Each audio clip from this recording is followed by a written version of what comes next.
Constable స్థాయి నుంచి అత్యున్నత కొలువు సాధించి ఎంతో మందికి ఆదర్శంగా నిలిచిన ఉదయ్ కృష్ణారెడ్డి భవిష్యత్ ఇప్పుడు ప్రశ్నార్థకంగా మారింది. జాతీయ పోలీస్ శిక్షణా సంస్థలో తోటి మహిళా అధికారినిపై వేధింపులకు పాల్పడ్డాడన్న ఆరోపణలతో ఆయన ఉద్యోగం ప్రమాదంలో పడింది. ఈ వ్యవహారాన్ని కేంద్ర హోంశాఖ అత్యంత తీవ్రంగా తీసుకుంది. ఇప్పటికే ఆయనను విధుల నుంచి తప్పించగా నేరం రుజువైతే శాశ్వతంగా ఉద్యోగం నుంచి తొలగించేందుకు రంగం సిద్ధమవుతోంది. ఒకవేళ బాధితురాలు రాజీ పడి కేసు వెనక్కి తీసుకున్నా సరే ఆయనపై ఉన్నవి రాజీకి వీల్లేని సెక్షన్లు కావడంతో చట్టపరంగా బయటపడడం దాదాపు అసాధ్యం.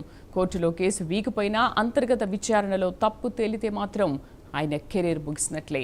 చట్టాన్ని కాపాడాల్సిన కాబోయే ఉన్నతాధికారి ఇలాంటి దారుణమైన ఆరోపణలతో చట్టం ముందు నిలబడ్డం ఇప్పుడు దేశవ్యాప్తంగా పెద్ద సెన్సేషన్గా మారింది. ఈ కేసులో కేంద్ర ప్రభుత్వం తీసుకోబోయేది తుది యాక్షన్ పైనే అందరి దృష్టి నెలకొంది.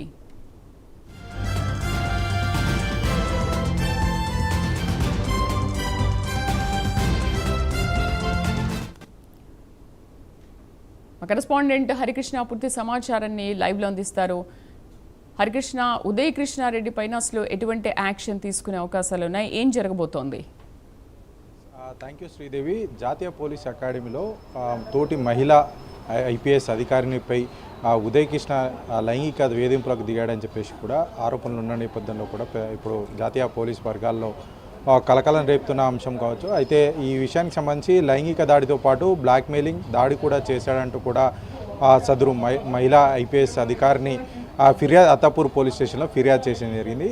సో ఈ నేపథ్యంలోనే అకాడమీ ఈ యొక్క అంశాన్ని చాలా తీవ్రంగా పరిగణించి అతనిపై ప్రస్తుతానికి తాత్కాలికంగా సస్పెన్షన్ వేట్ కూడా వేయడం అయితే జరిగింది. అయితే దీనికి సంబంధించి పోలీస్ స్టేషన్లో కూడా ఫిర్యాదులు చేసిన నేపథ్యంలో కూడా సెక్షన్ 75, 78, 115 అదేవిధంగా 315 సెక్షన్లతో పాటు పలు ఐటీ సెక్షన్ల కింద కూడా కేసు నమోదైన నేపథ్యంలో కూడా తీవ్రంగా అంటే ఏదైతే ఈ సెక్షన్ల ప్రకారం అటు కోర్టు అనుమతి లేకుండా కూడా ఎట్టి పరిస్థితుల్లో కూడా కోర్టు అనుమతి లేకుండా కానీ ఎట్లాంటి అంటే ఒకవేళ కేసు రాజీకి వచ్చినా కానీ సరే కోర్టు అనుమతి తప్పనిసరిగా వెళ్లాల్సి ఉంటుంది. అంతేకాకుండా అకాడమీ ఒకవేళ కోర్టులో రాజీ కుదిరినా కానీ సరే ఒకవేళ అకాడమీ పరంగా చూసుకుంటే ట్రైనీ ఐపీఎస్ విషయంలో అకాడమీ చాలా నిబంధనలు చాలా తీవ్రంగా ఉంటాయి. ఎట్లాంటి బాధ్యతారహితమైన క్రమశిక్షణ రహితమైన పనులు చేస్తే మాత్రం కఠినంగా చర్యలు ఉంటాయంటూ కూడా నిబంధనలు అయితే పేర్కొనడం అయితే జరుగుతుంది. అయితే ఖచ్చితంగా శాశ్వతంగా ఈ యొక్క ఐపీఎస్ పదవి నుంచి కూడా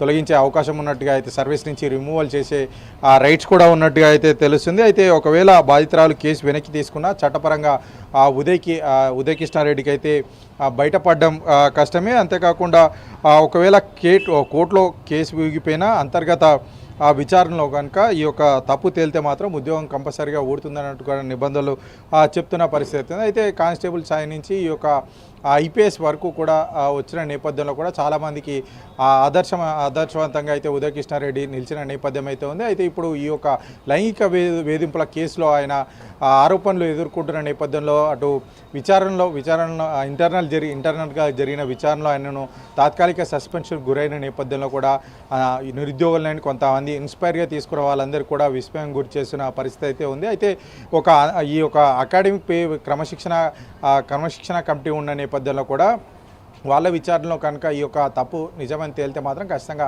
ఆ సర్వీస్ నుంచి రిమూవల్ చేస్తారని చెప్పేసి కూడా సమాచారం అయితే అందుతుంది. శ్రీదేవి.